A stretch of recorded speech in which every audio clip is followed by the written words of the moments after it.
Saudaraku, duet Megawati Hanyasari dan Fanja Bukilik saat tampil memperkuat Transpak selama Kofu Cup 2024 menjadi sorotan. Ditambah performa impresif kedua pemain asing, Transpak tersebut berhasil mengantarkan tim besutan Kuhejin ini finish sebagai juara runner-up di kompetisi pramusim Kofu Cup 2024. Hal tersebut juga menandai awal yang baik bagi Transpak sebelum memasuki Liga Voli Korea yang akan berlangsung mulai Sabtu mendatang 19 Oktober. Selain itu, kolaborasi tak terduga antara dua pemain voli profesional, Megawati Hanyasari dan Fanja Bukilik, kejutan di dunia voli profesional.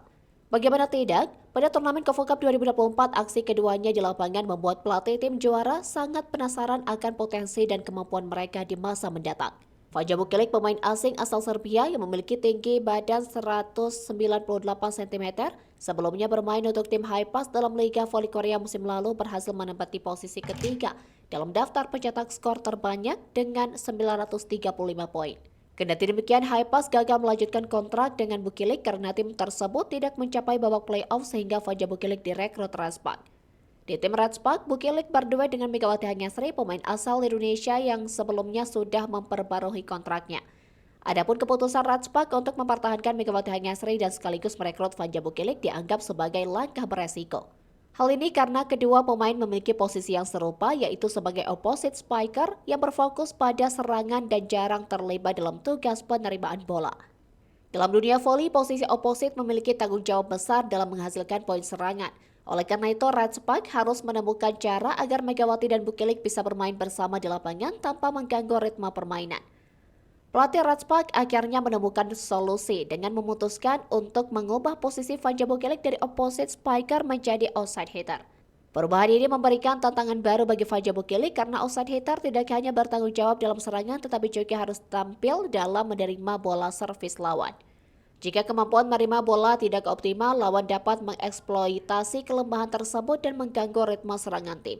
Selain itu, Fanja Bukilik belum pernah bermain di posisi ini selama karir profesionalnya, sehingga perubahan ini menjadi perhatian besar bagi dunia voli Korea.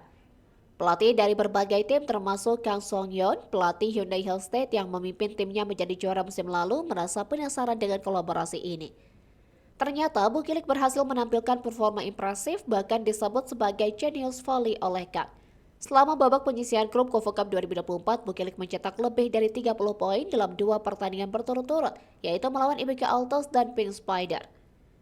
Di babak semifinal melawan GS Caltex, ia mencetak 21 poin dan mampu mempertahankan efisiensi penerimaan sebesar 44,44% meskipun mendapat tekanan besar dari serangan lawan. Pelatih GS Caltex, Lee Yong-taek, bahkan mengakui bahwa serangan timnya terhadap Bukilik tidak berhasil seperti yang diharapkan. Namun meskipun Bukilik menunjukkan potensi besar dalam peran barunya, tantangan tetap ada.